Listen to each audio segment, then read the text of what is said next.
Oi, gente, boa noite, tudo bem com vocês?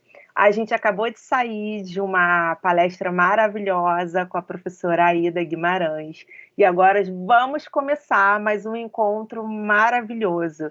Espero, tenho certeza, que esses minutinhos que a gente segurou aqui para começar vão fazer valer a pena esse pequenino atraso, né? Eu sou a professora Luciana Mendonça, atuo na coordenação do nosso curso de pedagogia. Hoje eu estou representando, assim, com esse largo sorriso, os meus pares da Unileia, nossa direção acadêmica, nossos professores, nossos coordenadores, porque é sempre muito bom estar aqui com vocês, estar aqui com essa comunidade, a partir de um tema que foi muito solicitado. Então, eu vou fazer rapidamente uma breve audiodescrição minha. Eu sou uma mulher parda, de 41 anos, tenho cabelo castanho escuro, um pouco abaixo dos ombros. Hoje eu estou sem óculos, os alunos estão acostumados a me ver com óculos, mas é porque eu estou assim de pertinho aqui com vocês, então o óculos não se faz muito necessário. Estou com um batom rosinha, não sei se está dando para ver a minha blusa, né? Estou com uma blusa branca com uns babadinhos com a ponta preta, estou usando um fone branco e atrás de mim eu estou com um fundo comemorativo, que tem umas bolas, né, uns balões de festas das cores da Unileia, né? Esse rosa, esse lilás grená, comemorando os nossos 17 anos, né? Que nós comemoramos esse ano. E primeiro é uma honra estar aqui com vocês, é um prazer estar aqui com vocês. E eu vou dar algumas informações, aquelas informações que a gente precisa, que são as informações mais administrativas, mais burocráticas. Primeiro, para dizer que o nosso certificado dessa semana será um certificado único. Então, tal como aconteceu nas últimas semanas, acadêmicas, vocês vão virar faltando uns 15, 20 minutos para terminar a nossa apresentação. Você vai ver um link fixado, ele fica fixado, gente, azul marinho aqui no chat. Não tem erro, clica nele, mas confira se seu nome está correto, confira se seu e-mail está correto, para que a gente possa encaminhar os certificados para você, né? Vai ser um certificado único com um total de horas, né, correspondente à sua participação aqui no evento. Essa é a primeira informação. Então, não se preocupe, relaxa, pega aí o seu copinho d'água, seu suquinho, seu café para curtir esse momento, combinado? Mais uma coisa que eu acho que é importante a gente destacar. Se você tiver alguma questão, algum problema com o certificado, entre em contato com a gente. A semana teremos mais uma atividade amanhã com a professora Fernanda, né, trazendo sobre práticas inclusivas e um professor convidado, que é o professor Flávio. Deixa eu ler aqui para a gente o tema, o nome inteiro do Flávio, que é importante, práticas inclusivas escolares. E na sexta-feira a gente vai ter nosso fechamento com a querida professora Denise, mas não como nossa professora nesse momento, mas como representante da CT na promoção da saúde, falando sobre as políticas e ações de diversidades e afirmativas na CT. Bem, já falei demais, vou passar para a Thalita e sigo aqui no chat acompanhando com vocês. Gente, bom evento.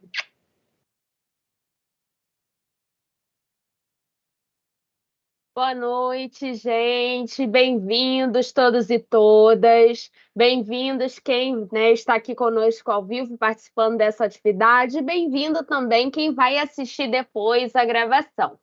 Bom, sou professora Thalita, sou professora aqui da casa da Unileia.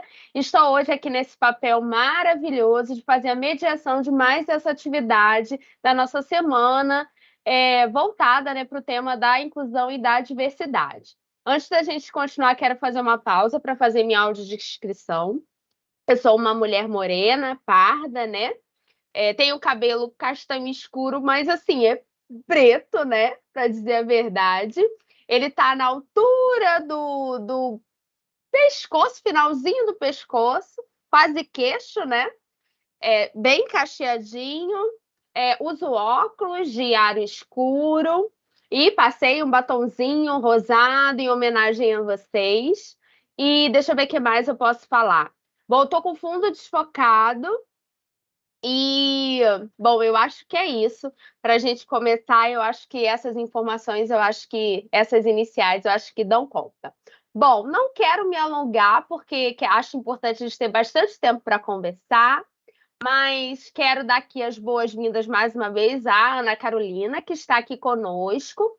e ela vai conversar conosco sobre o transtorno do espectro autista. Então, hoje, o tema da nossa conversa, o tema do nosso diálogo é sobre o transtorno do espectro autista. Bom, eu vou deixar a Ana Carolina se apresentar, né? Como ela se sentir mais confortável de se apresentar aqui para a gente, tudo bem? Ana Carolina, eu vou fechar a minha câmera para que fique melhor a transmissão para as pessoas que estão assistindo ao vivo, mas qualquer coisa você chama, não precisa ser pelo chat, não, é só você me chamar que eu ligo a câmera e volto, tudo bem? Então, antes de passar para a Ana Carolina de vez, né, quero desejar a todos nós uma excelente conversa e estou aqui muito animada e muito ansiosa, porque é um tema que também me interessa muito. Muito obrigada, Ana Carolina, seja bem-vinda. Olá, boa noite, pessoal. Eu sou Ana Carolina, sou uma mulher preta, né? Estou aqui no meu consultório, o fundo que vocês estão vendo é o meu consultório. Estou de óculos, né? Não vivo sem os meus óculos, são os meus olhos, que eu costumo dizer. E vim falar um pouquinho com vocês hoje sobre um tema que ganhou meu coração, assim, há uns anos atrás, né? Na verdade, desde quando eu me formei, um dos meus primeiros pacientes na clínica, né, foi um paciente autista, então eu acho que começou ali, mas eu acho que ficou meio adormecido e ao longo do tempo isso foi acordando dentro de mim de acordo com as demandas, né? Porque as pessoas costumam dizer que de uns tempos para cá a demanda de TEA aumentou, mas na verdade é porque a gente está conseguindo diagnosticar, né? Com maior facilidade, mas nem tanta facilidade assim. Mas eu vou me apresentar um pouquinho em relação à minha formação, né? Eu sou psicóloga clínica, atuo também dentro de uma oncologia. Aqui no consultório eu trabalho com avaliação psicológica. Sou especialista em avaliação psicológica, né? Eu tenho uma formação em gestão de consultoria de recursos humanos. Atuo às vezes para algumas empresas, né? Mas no mais eu trabalho mais dentro do consultório com a área de neuropsicologia, avaliação psicológica e clínica, né? E é o que eu mais atendo aqui hoje no consultório é essa demanda, né, de crianças atípicas. Não só TEA, mas no geral a maioria das minhas crianças hoje, né, são TEA. Entretanto, eu não atendo só crianças. Eu também tenho pacientes adultos, né, que alguns descobriram um diagnóstico aqui no consultório comigo, e aí a partir disso a gente está caminhando juntos aí para enfrentar aí tudo que o TEA apresenta, né, tudo que vem no meio do caminho após o diagnóstico, até mesmo antes do diagnóstico, né, muitas pessoas já convivem com todos os sintomas, sinais, sintomas, prejuízos do TEA e não sabia que era um transtorno, né? Então, hoje, esses meus pacientes adultos que eu tenho, adultos e adolescentes, a gente trabalha muito com esse objetivo, né? De intervir para minimizar o sofrimento e os prejuízos causados pelo transtorno, né? Ainda que sejam pacientes que descobriram só na fase adulta, diante de um diagnóstico, né, de TEA que é dito leve, né, e que a gente chama de nível 1 hoje, são pessoas que tiveram prejuízo ao longo da vida toda, né? Então, eu vou conversar um pouquinho com vocês sobre o meu trabalho, né, que eu acho que fica mais dinâmico, mas vou trazendo alguns pontos importantes, né, para pontuar para vocês. Eu vou acompanhando com um material aqui que eu costumo dar aula, né, mas eu vou tentar trazer muito mais a minha prática clínica, né? Assim, o que eu faço basicamente aqui eu recebo pais e adultos, né, com hipótese diagnóstica ou com sugestão, seja do vizinho, seja da professora, seja da fono, seja, enfim, da própria mãe, que acha que um filho é diferente do outro, né? E aí, a partir disso, a gente começa a investigar essa pessoa, né? Seja uma criança, seja um adulto. Falando das crianças, né? Iniciando aí, visto que é um transtorno do neurodesenvolvimento, ou seja, a gente já nasce né? A gente que eu falo, eu acabo me colocando muito no lugar dessas crianças, mas eu não tenho diagnóstico de TEA, né? Eu até tenho uma hipótese diagnóstica de TDAH que não fechou, né? Mas eu não tenho, tá? Só para vocês entenderem, porque eu acabo falando, né? Por eu estar muito dentro desse meio, eu trago muito essa demanda para mim, né? É como se fosse aquela coisa do lutar, sabe? E aí você luta junto. Então, é um transtorno do neurodesenvolvimento, ou seja, a criança ela já nasce com o transtorno, né? É como se fosse uma questão mesmo na hora do cérebro ser desenvolvido, vamos dizer assim. Apesar de muitas crianças só descobrirem, né, lá para 3, 4, 5 anos, ou até mesmo apenas na vida adulta, né, a pessoa descobrir na vida adulta, as pessoas já nascem com o TEA, não se desenvolve, né? Então, para ficar claro, né, porque eu acho que ainda é um mito, as pessoas falam, porque fulano era normal e aí do nada começou a apresentar. Isso pode acontecer, porque quando a gente nasce, né, o nosso cérebro ele entra em formação, né, ele entra em desenvolvimento. Dentro ainda como feto, né, ele não finaliza esse desenvolvimento quando a criança nasce. Esse desenvolvimento ele continua acontecendo. Por isso que nós vamos ter as fases do desenvolvimento. Cada criança tem uma fase. E quando a criança ainda é muito novinha, né, nesse primeiro ano de vida, quando chega na faixa dos 2 anos, existe a poda neural, né, que é como se fosse os neurônios antigos, né, eles vão morrendo e vão nascendo novos. E nessa troca, né, acontece que a criança, quando tem o transtorno, fica muito mais evidente os sintomas, ficam mais latentes, fica mais perceptível. Então, não é que a criança era normal e depois dos 2 anos ela ficou diferente, ela ficou com TEA, não. Ela nasceu com TEA, mas o TEA só começou a ficar perceptível após os 2 anos por conta dessa transição e da poda neural. Não são todas as crianças que têm TEA que depois dos 2 anos vai aparecer de forma mais latente, mas é muito comum, né? Existem crianças que desde o primeiro aninho já apresenta muitos sinais, né? Quando tem um nível maior, né? Que pode ser nível 3, né? E o nível 3 não fala sobre gravidade, né? Até antes no DSM falava sobre isso, né? Do leve, moderado e grave, tanto que mudou. E não é sobre gravidade, é sobre nível de suporte, né?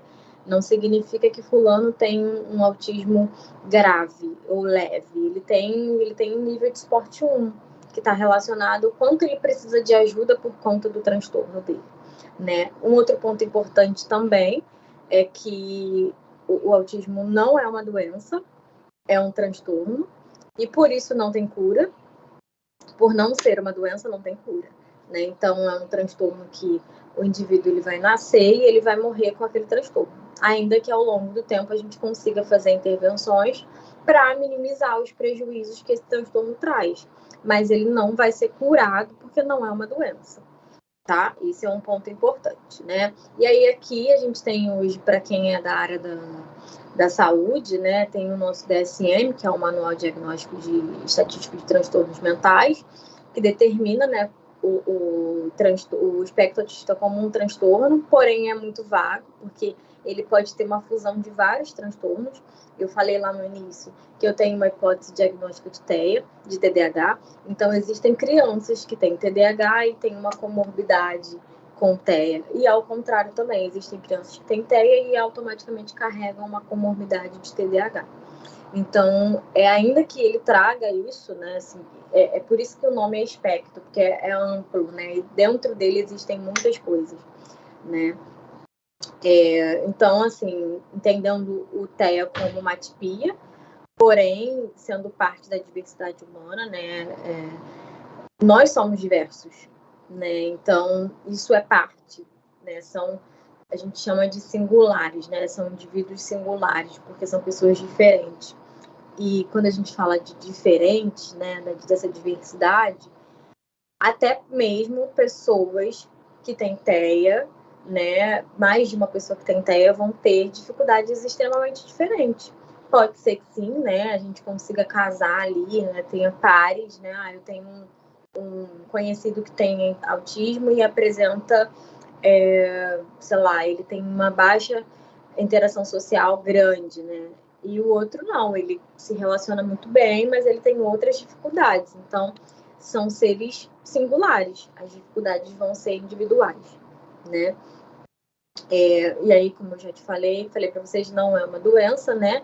Eu não sei exatamente o que vocês pensam quando ouvem, né, a palavra TEA ou autismo, né? TEA a gente utiliza como uma sigla, né, que é o transtorno do espectro autista. Quando vocês ouvirem falar TEA, é o autismo, tá? Existem alguns mitos, né, que foram criados em torno do significado, seja porque as pessoas olham e pensam algumas coisas e acabam reproduzindo e isso vai sendo reaplicado, né? Ou, de fato, né, até as próprias fake news que divulgam por aí. E aí um ponto, né? Não é uma doença capacitadora, não é um distúrbio mental, portanto não tem cura, isso foi um ponto que eu pontuei para vocês. Pessoas com TEA possuem sentimentos e compreendem o que acontece no seu entorno, sim, né? Às vezes são pessoas um pouco menos empáticas, mas elas conseguem compreender o que está acontecendo. Existem indivíduos com nível de suporte maior que possuem maiores dificuldades, mas isso não significa que eles não consigam entender o que está acontecendo ao redor. Ponto. Não necessariamente uma pessoa com autismo será dependente a vida toda, né? Não é todo autista que vai depender da família, dos pais, enfim, a vida toda. A gente tem alguns pacientes, né? Eu falo pacientes porque é a minha visão, né? Mas a gente já tem alguns indivíduos que têm o TEA e tem a correlação do TEA, né? Uma comorbidade de DI, que é a deficiência intelectual. Então, esses indivíduos vão precisar de maior suporte, mas não necessariamente está relacionado ao TEA, né? Existem comorbidades que podem vir junto com o TEA. Então, no geral, são pessoas que vão conseguir, né, à medida que passe pelas terapias, pelas intervenções, seja medicamentosas ou não. Nem tudo é medicação também, tá? Pessoas com autismo olham nos olhos, sim, de forma diferente do que o comum, mas eles olham nos olhos, sim.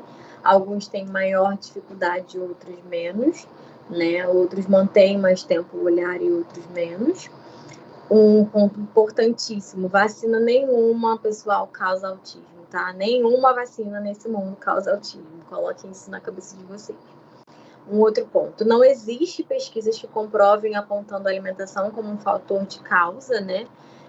Hoje a gente ainda não existe, a gente não tem nenhum estudo ainda que traga pra gente com propriedade, né, o que causa o autismo. Não existe um estudo, né, e nem existe uma causa. Existem possibilidades de algumas causas, mas não existe.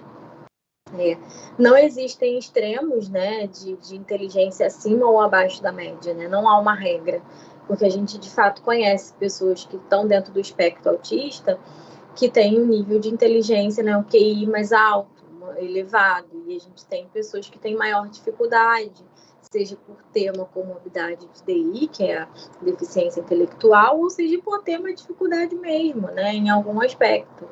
Mas não existe uma regra, né? Todo autista é muito inteligente ou todo autista tem um déficit na inteligência. Não existe essa regra, tá? Enfim, acho que isso descreve muito, acho que fica um pouco mais claro em relação aos mitos, né? Que é muito carregado dentro do estereótipo do autismo. Existem algumas dificuldades e prejuízos dentro da área, né, quando a gente fala do espectro autista. Uma delas, a primeira, né, entra como a dificuldade no desenvolvimento da interação social e a comunicação, que é aquela pessoa que tem dificuldade de se relacionar mesmo, né, e aí algumas dificuldades no desenvolvimento, né, presença de comportamentos, atividades e interesses restritos e repetitivos, e até mesmo estereotipados, né, entra aí numa questão de comportamento, né? A forma que esse indivíduo se comporta, quais são os interesses desse indivíduo, se são interesses muito restritos, repetitivos e estereotipados. Restritos é aquela questão da rigidez cognitiva, que está relacionado a eu só como banana. Eu não como nenhuma outra fruta, eu não como nenhum legume, eu só como banana e é isso que eu como. É um exemplo de interesse restrito. Eu só gosto de brincar com bola. Eu gosto muito de química. Eu estou dando um exemplo porque eu tenho uma paciente que tem hiperfoco em química. Ela é adulta já, né? E existe essa questão, né? É um interesse restrito e repetitivo, né? Eu gosto de bola e eu só brinco com bola, e se eu pudesse eu brincaria o dia todo de bola. Eu gosto de química, eu gosto só de estudar química, e se eu pudesse eu virava noites e noites estudando química. Então isso seria interesses restritos e repetitivos, né? E existem outros exemplos que ao longo da nossa conversa eu vou tentar trazer. Estereotipados, a gente fala sobre estereotipias, alguns tipos de movimentos, algumas reações, né? Seja relacionadas ao sistema nervoso também. Existem algumas estereotipias, uma chamada flip, que é muito comum, que é o movimento de subir e levantar mãos, né? As crianças dentro do espectro apresentam muito essa estereotipia, mas eu também tenho adultos que apresentam essa estereotipia, né? Ou outras, que não é o flip, que é mais comum. Existem algumas estereotipias que não parecem ser estereotipias, então é um ponto a se atentar também. E aí, o DSM, né, ele traz os critérios, né, ponto a ponto, né, dos critérios, é interessante. Mas na internet, hoje em dia, no Instagram, tem alguns locais com informações, assim, seguras, né, que traz sintomas, né, e é interessante que vocês estejam sempre atentos, porque pode ser que apareça, né, perto de você, seja seu filho, seja seu colega de trabalho, seja seu colega da faculdade, que tem alguns comportamentos, sinais ou sintomas que merecem ter uma atenção, né? E aí, quando a gente fala da dificuldade no desenvolvimento da interação e comunicação social, existem crianças com prejuízos mais severos, né? Que normalmente se isolam em um mundo que é impenetrável, né? Eu vivo naquele meu mundo ali e ninguém vai acessar. Outras que conseguem se socializar, né? Outras que não conseguem socializar. E aquelas que apresentam umas dificuldades um pouco mais sutis, que são quase imperceptíveis, né? Para a maioria de algumas pessoas e profissionais. Um ponto a se atentar também é que o TEA em meninas, ele se apresenta de forma mais sutil, né? Apresenta muito mais com aquela menina mais tímida, mais quietinha, né? É comum quando fala da questão da interação e comunicação social, tá? Pessoas com TEA muitas vezes buscam contatos sociais, mas não sabem exatamente o que fazer para manter, né? Eu tenho interesse em me comunicar com o outro, mas eu não consigo me comunicar. Seja o adulto, né? De fato, de conseguir se aproximar, de iniciar uma conversa, de conseguir se inteirar ali num grupo, seja a criança, né, querendo se comunicar de alguma forma e não conseguindo, que aí está relacionado ao atraso da fala, né, seja a linguagem verbal ou não verbal. Olho nos olhos, né, é um dos primeiros passos para mostrar a intenção de se comunicar. Então, existem crianças e adultos que têm essa dificuldade de olhar nos olhos, então isso também está relacionado a um déficit na comunicação. Porque o olhar no olho está relacionado a me comunicar. A gente, normalmente, dentro do meio típico, né, a gente se comunica com os olhos. Quem nunca chegou num lugar e olhou para a amiga e a amiga já entendeu o que estava querendo dizer? Quem nunca olhou pro companheiro ou para a companheira e falou, tipo, quero ir embora, sem precisar falar, quero ir embora, sabe? Então, a gente se comunica com o olhar. Perdão, galera. Tô com os meus movimentos aqui com a mão e o celular caiu. Enfim, esse aí é um ponto muito importante, né? Um outro ponto é a presença de comportamentos, atividades, interesses restritos e repetitivos, que eu pontuei para vocês, comportamentos motores estereotipados e repetitivos, como, por exemplo, pular, balançar o corpo, bater palmas, agitar ou torcer os dedos, fazer caretas e até mesmo alguns apegos excessivos a rotinas, né? quando eu trouxe a questão da rigidez cognitiva, que é não querer mudar o contexto, seja uma rota, seja a rotina mesmo, seja eu faço todos os dias isso. Eu saio de manhã, vou para academia, depois da academia eu vou trabalhar, depois eu vou para a faculdade, depois da faculdade eu chego em casa, faço janta e vou dormir. E aí a rigidez cognitiva entra no quesito de hoje eu não posso, hoje por acaso me ligaram e disseram assim, hoje você não vai para academia, você vai ter que ir direto para o trabalho. Eu não me organizei mentalmente para ir direto para o trabalho. Então isso acaba gerando um sofrimento fora do padrão de normalidade, né? Que não existe a normalidade, né? Mas fora daquilo que é esperado para um indivíduo típico. Né? Para mim seria desconfortável, já que eu me planejei fazer dessa forma, e alguém liga para mim e fala, não, Ana, você não vai hoje para academia porque você vai ter que chegar no trabalho mais cedo. Beleza, não vou treinar hoje, caramba. Mas, vida que segue. Mas para um indivíduo dentro do espectro, isso significa um movimento muito difícil, né? De sair daquela rotina totalmente pré-estabelecida. Então, isso gera sofrimento, né? Também tem uma relação, né? Pode ter compulsão, rituais, né? Tipo de compulsão, seja de comer muito, seja de comprar muito, enfim. Insistência, mesmice, interesses circunscritos, né? Que são caracterizados por uma aderência rígida, alguma regra específica de ter coisas somente para ter. Eu preciso ter 54 carrinhos do Hot Wheels. Eu preciso ter 50 Barbizinha Polis, né? São interesses restritos e repetitivos. Então, assim, quando a gente fala do TEA, existe também uma disfunção sensorial que pode afetar algumas áreas da vida desse indivíduo, né? Que é o paladar, né? Pode ser afetado. A criança pode comer com os lábios retraídos para evitar sentir a textura da comida na boca, né? O tato, né? A criança pode possuir pouca ou muita sensibilidade ao toque, movimento, estímulos visuais ou auditivos, que é aquela questão da sensibilidade auditiva, de crianças com TEA terem dificuldade com barulhos específicos. Não são todos os barulhos, são barulhos em específico. A questão visual, estímulo visual, de luzes, alguns têm um interesse muito grande por luzes, outros dificuldades, enfim. Como eu disse, existe uma diversidade e cada indivíduo vai apresentar uma preferência ou dificuldade individual. Excesso de atividades ou lentidão durante as atividades. Eu posso ter um indivíduo extremamente agitado e eu posso ter também um indivíduo bastante lento. Falta de força e tônus muscular, que é a questão motora, às vezes não conseguir apertar, não conseguir segurar, às vezes segurar uma garrafa e não ter segurança mesmo com aquela garrafa e simplesmente bota na mão solta, que está relacionado à força e também o tônus muscular. Comportamento impulsivo e dispersivo, né? Que eu vou lá e falo, eu vou lá e faço, eu vou lá e atravesso a rua, ou até mesmo muito disperso. Também são questões relacionadas, né, ao TEA. Atrasos no desenvolvimento, eu pontuei, né, que pode estar relacionado a um atraso motor, de fala ou até mesmo da linguagem.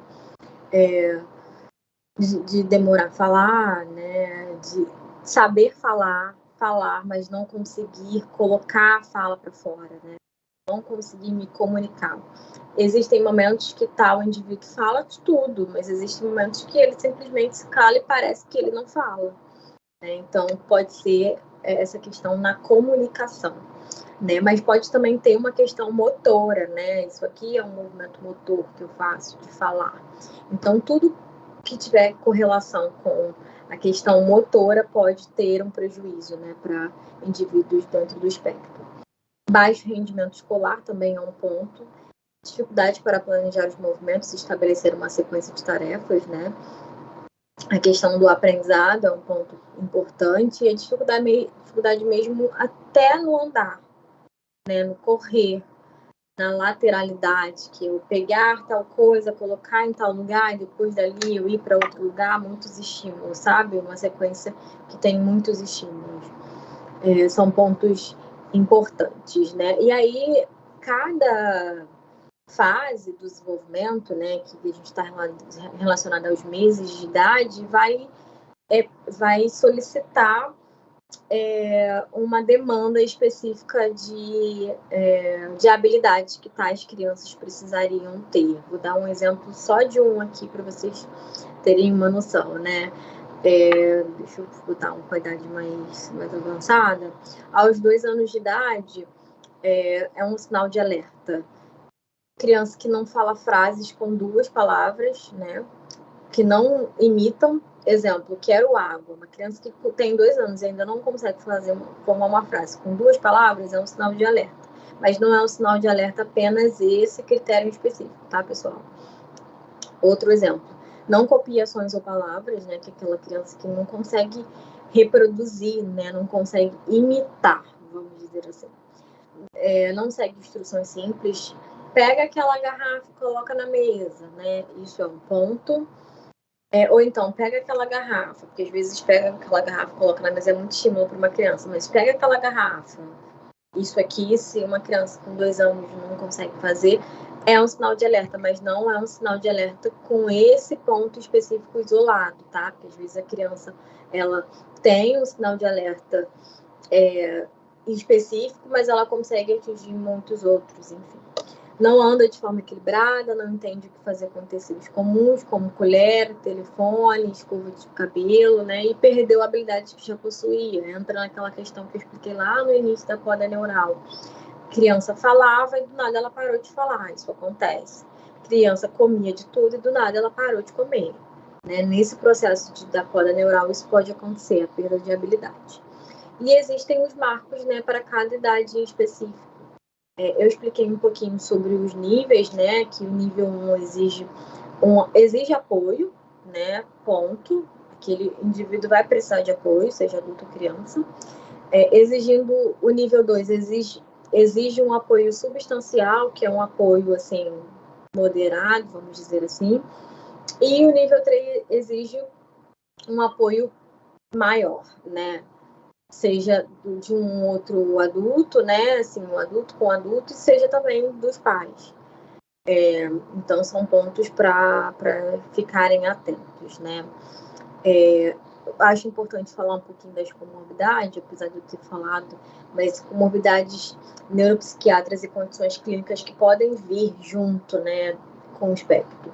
Deficiência intelectual, o TDAH, o TOD, que a gente chama de transtorno opositor desafiador, que é aquele indivíduo que tem dificuldade de lidar com regras e até mesmo lidar com não, com aquilo que foge do seu controle. Um outro ponto que é muito comum dentro do TEA é o transtorno de ansiedade. Não é ansiedade comum, é o transtorno de ansiedade mesmo, mas pode ser que exista uma pessoa que tenha o transtorno de ansiedade e não saiba. A depressão também é um ponto que existe muitos adultos que vivem um quadro depressivo por anos e muitos longos anos e só depois vai descobrir que tem ali uma questão dentro do espectro.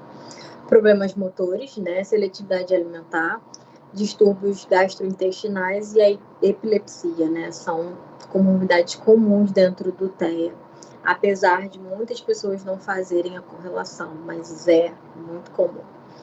E aí, assim, falando um pouco da minha atuação na clínica hoje, né, o meu trabalho é dar autonomia para as crianças, né, desenvolver habilidades ainda não existentes e atrasadas diante desse transtorno. E para os adultos, né, trabalhar muito a questão de habilidades sociais, que é a maior dificuldade assim, que eu consigo perceber aqui dentro do consultório. Porque, no geral, a maioria dos adultos vão adaptando as dificuldades, as demais dificuldades, né? Seja motora, até existe, né? Alguns pacientes aqui adultos que têm uma questão motora, né? Que são os ditos desastrados, que têm questões específicas com determinadas coisas, mas são coisas que eles vão adaptando ao longo da vida adulta, né? Mas as habilidades sociais é o que mais gera dificuldade diante de a gente viver numa sociedade que precisa se relacionar, seja para você estudar, seja para você trabalhar, né? Eu tenho um paciente adulto aqui que agora, depois de 3 anos de processo terapêutico, a gente conseguiu inserir ele dentro do mercado de trabalho como PCD, porque ele tem as dificuldades dele, né? Então, era importante para que a empresa abraçasse ele da melhor maneira e ele conseguisse se adaptar, que ele já entrasse como PCD, porque ele tem um nível de suporte maior, né? Então, isso é importante, né? E é importante que a gente saiba das nossas dificuldades. Eu falo nossas porque, à medida que eu vou falando, eu sei que tem pessoas que vão se reconhecendo com algum sintoma, e ainda que essas dificuldades não falem sobre um diagnóstico específico, né, ela fala sobre a sua dificuldade. A gente precisa entender melhor essa dificuldade e não passar por cima e atropelar a sua dificuldade, né? Até mesmo para que o outro consiga entender a sua dificuldade, você também precisa entender para que você demonstre para o outro que é possível e o que não é possível. E dentro do TEA é isso, existem muitas coisas que para ele são difíceis, mas não são impossíveis. Mas existem coisas que são extremamente difíceis. E as pessoas que estão ao redor vão precisar entender. E entender, eu não falo só no sentido de, eu entendo. Não, eu falo no sentido de compreender como que é esse funcionamento. Né? Então, é muito importante, né? O diagnóstico não significa que a gente está saindo rotulando, eu digo nós psicólogos, rotulando todo mundo por aí, não. Existem casos de pessoas que chegam para mim e amanhã acho que o indivíduo tem, e no final das contas não tem. Ele tem sinais e sintomas parecidos com TEA, mas não é do TEA. Até porque a gente veio aí de um ano de pandemia, né? Onde a gente teve 2 anos basicamente fora do meio escolar. Então as crianças que saíram da poda neural mais ou menos nessa faixa de 2020, 2021 e 2022 são as crianças que vêm apresentando determinados atrasos. Por quê? Porque ficaram em casa sem ter contato com outras crianças, outras pessoas, com outros estímulos, e em sua maioria os estímulos foram tecnológicos. E os estímulos tecnológicos, a gente sabe que até para a gente mesmo causa alguns prejuízos, né? E por que nas crianças não causaria? Nem tudo é o autismo. Existem algumas dificuldades que não se explicam com transtorno. Mas é importante a gente saber diferenciar. Então, assim, se a gente consegue identificar isso de forma precoce, a probabilidade de intervenção e fidedignidade do diagnóstico ela é maior. Né? Porque existem adultos que não fecham mais o diagnóstico, porque já adaptou, mas existem muitos sinais e sintomas. E quem diz que não é? Né? O DSM diz que a gente precisa fechar quando a gente atinge 5 critérios. Mas se eu tenho, sei lá, 30 anos, que é a minha idade, eu venho elaborando essa de relações interpessoais, né? Há 30 anos, como que eu ainda vou apresentar esse sintoma de forma ainda aguda? Não vou mais. Então, isso aqui já não vai fechar. E aí eu fico com mais 4. E o EDSM diz para mim que se eu não fecho os 5, eu não tenho. Então, quando eu falo para vocês que existe o espectro e tem muita coisa lá dentro, é por isso. Então, quanto antes diagnosticar, melhor. Porque nasceu, começou a apresentar alguns sintomas. Não está falando. Vamos levar na fono para avaliar, para estimular. Estimulei 2 anos, ainda não está falando. A gente vai investigando em outros aspectos.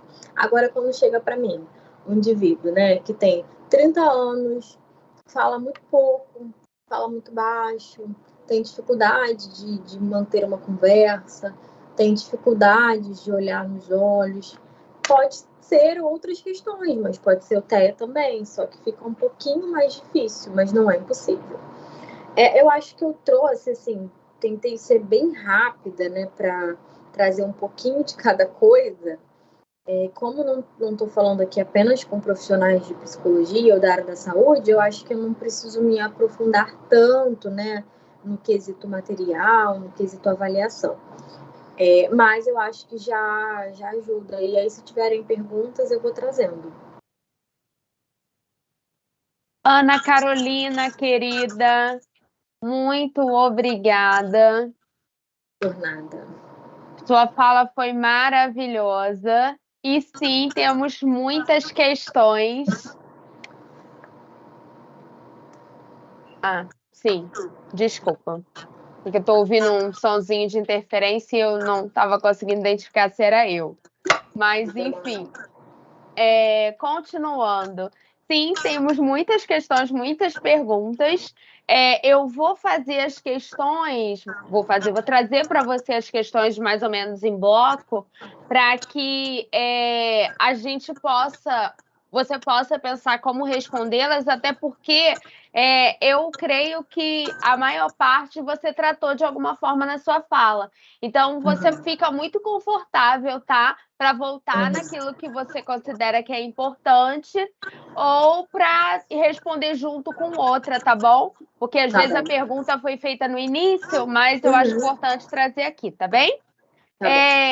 A Selma Benjamin, ela pergunta para a gente se é possível diagnosticar TEA em bebês. E aí ela traz esse exemplo do bebê que não fixa o olhar. Em relação também à primeira infância, a Fernanda Nogueira, ela pergunta quais são os comportamentos, quais são os indícios que a gente deve nos atentar em crianças nesses níveis iniciais, né? Crianças na primeira infância, né? Vamos dizer assim, em relação ao TEA. Você comentou, né, alguns aspectos sobre isso, e a Fernanda, ela pergunta em específico em relação ao quando a gente deve procurar um profissional. Ainda sobre essa questão do diagnóstico, a Márcia Sovic, perdão, Márcia, se eu estou pronunciando errado o seu sobrenome, ela pergunta se tem algum exame que detecta o autismo ou se existem exames que dão indícios de, né, entre aspas, né, falhas, né, do desenvolvimento neural, neurológico, e que podem ajudar nesse diagnóstico do autismo. Fechando esse bloco da infância, o Ricardo, ele pergunta se o diagnóstico do TEA, se ele está muito ligado realmente à infância. E se, nesse caso, existem outros transtornos que podem ser confundidos em adultos. E aí, sobre isso, a Camila, ela complementa, perguntando se pode haver confusão entre TOC, o TEA, e aí ela fala do TAG, né, que alguns chamam de TAG, né, enfim. E aí, entrando num outro bloco, pensando mais nas questões das licenciaturas, a Valéria Moutinho, ela pergunta de forma bem específica como que a gente pode ajudar um aluno com TEA Suporte 2 em relação à escrita e à leitura. E a Maria Luísa Rodrigues, ela complementa trazendo essa questão da relação com a família atípica. O que a gente pode esperar dessa família atípica e em que medida a gente, entre aspas, tá? Muitas aspas, que a gente pode cobrar, né? Em termos de como estabelecer esse relacionamento, né? De escola e família em torno da criança atípica. O professor Fábio Maia, sobre a questão da escola, ele complementa trazendo a questão de como que a gente, enquanto professor, enquanto escola, a gente pode ajudar no desenvolvimento da autonomia. Você fala, né, falou bastante em relação à autonomia, como que a gente pode contribuir com a autonomia dos alunos com TEA. E fechando, complementando aquelas questões dos diagnósticos confusos, a Laiane pede para explicar um pouquinho a diferença do TTAH com TEA, né, se for possível. E a Maria Luísa volta naquela questão do diagnóstico tardio. E a preocupação dela é até que idade é possível, a gente existe registro de idades mais avançadas com o diagnóstico tardio do autismo. E aí, entrando na questão corporativa, mas você fala isso quando cita o seu último paciente, mas eu quero deixar registrado. O professor Fábio, ele pergunta que sugestões você apresenta para empresas, né, que possuam, né, ou venham a possuir trabalhadores com TEA. Bom, do que estava aqui no chat, né? Eu fiz esse bolo doida, mas eu acho que se alguma coisa não ficar tão clara e você precisar que eu volte, eu tenho anotado aqui, tá?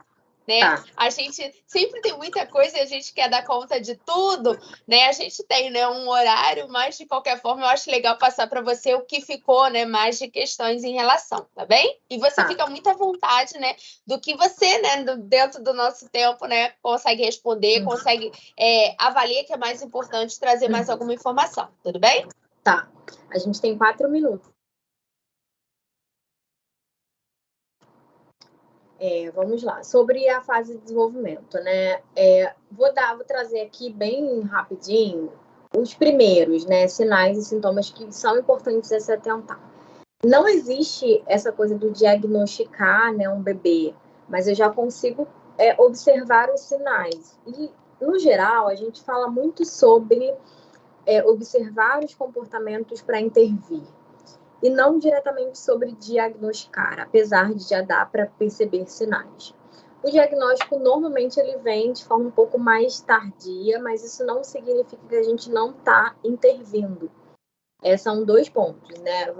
Vamos pensar aqui. Aquele indivíduo que apresenta sinais e sintomas desde bebê e não passou por nenhum processo de intervenção, não passou pelo psicólogo, pela TO, pela fono, e existe aquele indivíduo que desde os primeiros meses de idade já apresenta aí algumas dificuldades, alguns sinais e sintomas, já faz intervenção, ele só não tem o diagnóstico ainda porque está esperando um tempo. Às vezes 2, 3, às vezes 4, às vezes 5, isso vai variar muito de acordo com o nível, né? Mais pontos de sinais de alerta, né, para bebês. Mais ou menos na faixa de 4 meses. Aquele bebê que não acompanha os objetos que se movem na frente, aquela coisa daquela criança que a gente está com o negócio aqui, a criança olha para lá, a gente está com o negócio para cá, a criança olha para cá. Isso é um ponto. Não sorri para as pessoas no geral, não leva as mãos ou objetos à boca, né? Não responde a sons altos, né? Assim, às vezes ouve um som e a criança já ou se assusta ou demonstra algum tipo de reação, seja positiva ou negativa, não emite nenhum som com a boca, né? Não sustenta a cabeça, é uma questão motora, dificuldade em mover os olhos para as direções, que está relacionada a olhar, né, acompanhar, e perdeu habilidades que já possuía. Ele tinha os risinhos, né, e aí do nada ele já não tem mais. Ele sempre acompanhava os olhares, ele olhava para a mãe enquanto estava mamando, e agora ele não olha mais. Então, são sinais importantes. Foram muitas perguntas, espero que consiga lembrar e direcionar. Sobre o TDAH e o TEA, né, a diferença são transtornos assim que é possível confundir, tá? O TDAH, ele está muito mais relacionado a uma questão de funções executivas, né? Prejuízos nas funções executivas, que está relacionada à atenção, né? A uma questão mesmo de função executiva. E o funcionamento, e o TEA está muito mais relacionado a um funcionamento social, uma questão mais social e de comportamento. Apesar de existir muitas questões voltadas para as funções executivas que entram como prejuízo no TEA, mas um profissional, né, que seja especializado, ele vai conseguir fazer essa diferença, né? Talvez, né, a olho nu, né, no senso comum, seja difícil essa avaliação, mas dentro de um processo de avaliação é possível identificar, né, essa diferença. Mas pode ser que pareça assim e pode ser que tenha os dois, como eu expliquei em relação à comorbidade. Em relação ao toque, sim, pode ter uma dúvida aí, até porque o TEA normalmente ele tem uma rigidez cognitiva muito grande e ele tem comportamentos restritos e ritualísticos, então pode ser um comportamento, pode ser a limpeza, então isso pode ser confundido com um toque, né? Só que quando a gente fala do toque, tem uma outra questão. Quando a gente fala do TEA e a rigidez, tem a questão da comunicação, tem a questão dos comportamentos restritos. Existem outros critérios que precisam atingir para que a gente feche. Então, é assim que a gente faz a diferenciação. A gente meio que vai excluindo.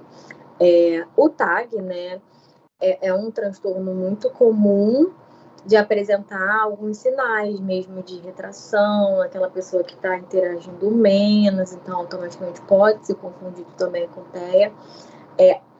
Uma coisa que pode ser confundido também é a ansiedade social, né? Porque o indivíduo que apresenta esse transtorno, ele tem dificuldade de interagir. Eu tive uma paciente que até um dos últimos momentos eu achei que era. E aí, quando eu chamei a mãe aqui, ela é adulta, e aí a gente matou a charada, porque eu fui lá na infância dela e vi que tinha muitas questões. Em relação à empresa, né, o que eu sempre trago, empresa e escola, a gente precisa entender qual é a dificuldade do indivíduo. A dificuldade dele é os estímulos auditivos. A gente vai tentar adequar, seja um abafador.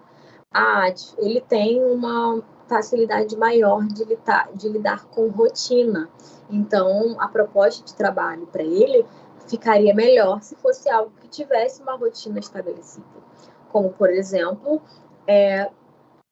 trabalhar dentro de um estoque.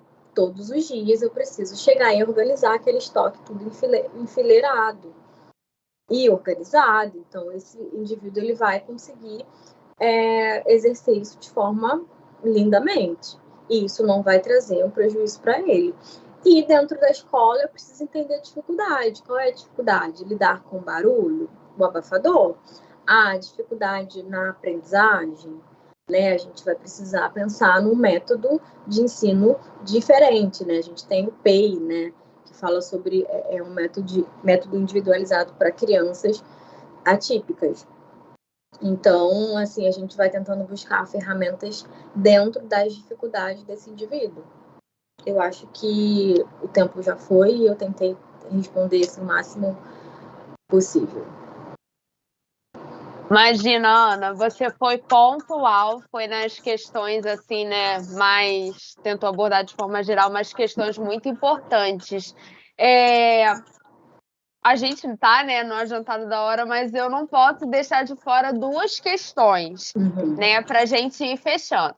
Uma questão é do Pablo Leite, né? Você fala, né, dessa questão do diagnóstico tardio e você fala, em algum momento da sua fala, você pontuou, pode ser que vocês vão se identificando, né? E o Pablo, ele fala disso, né? Ele fala de uma questão relacionada à ansiedade e ele pergunta como que ele pode tirar essa dúvida, né?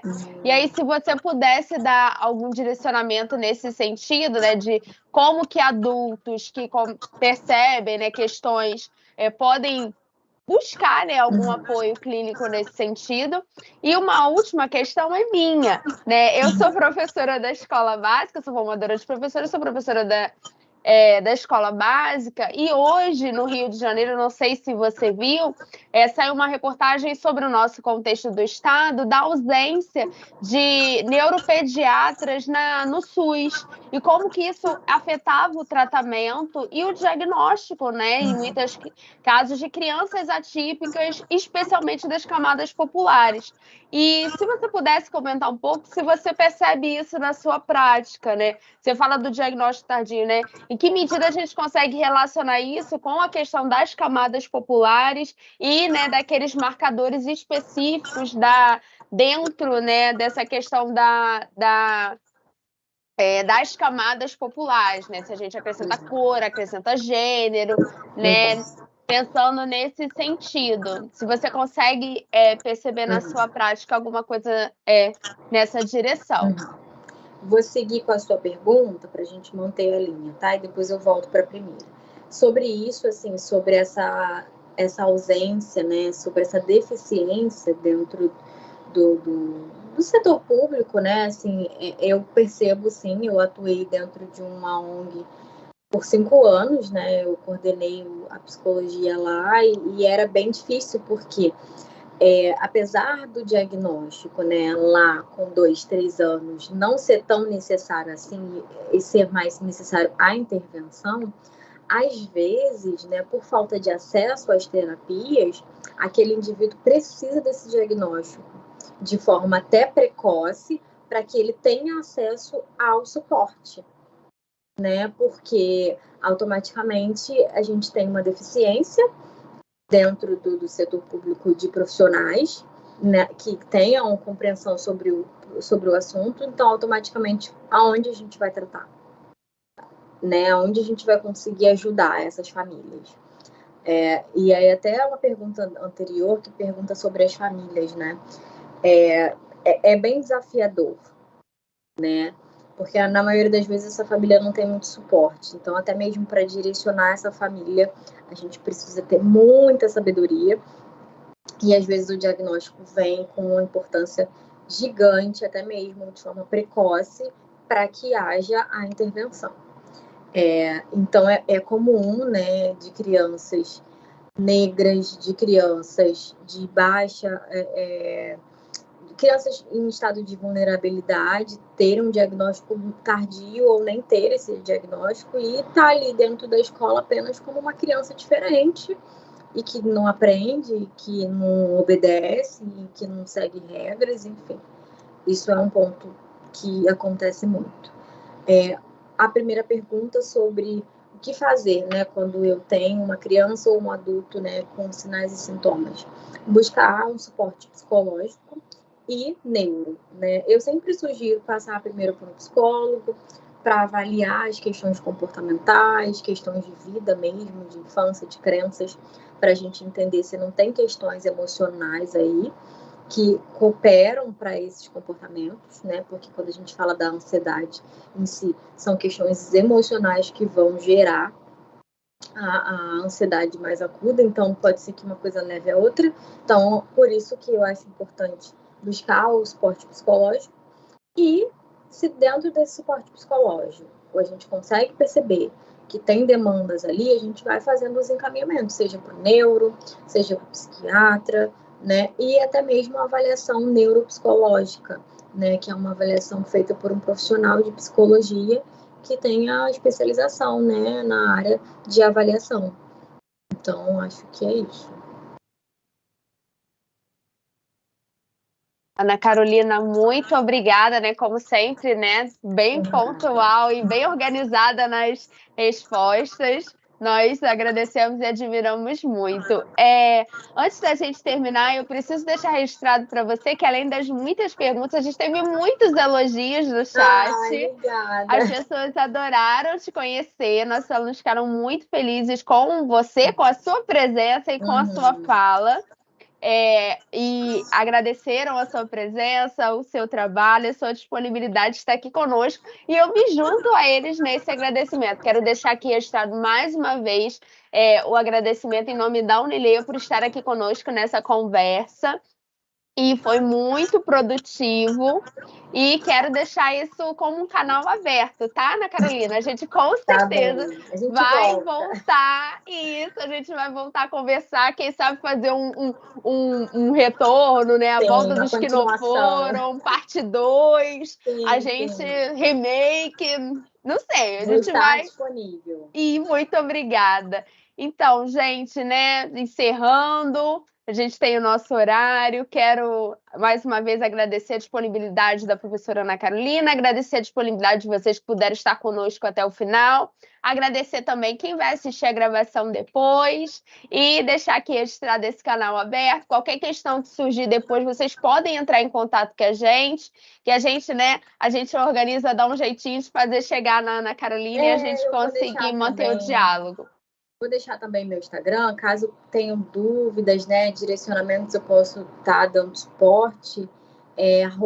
Ana Carolina, @psi.anacarolinamoreno, né? Se precisarem de ajuda, de suporte, de direcionamentos, até mesmo para essas demandas, né, de pessoas que não tenham recursos, né, financeiros para avaliação, a gente sempre tenta pensar em uma possibilidade de não deixar essa pessoa sem suporte, ou criança ou adulto. Tá bom? Ok. Muito obrigada, Ana Carolina. Tchau, isso, então, gente. Tchau, tchau. Até a próxima.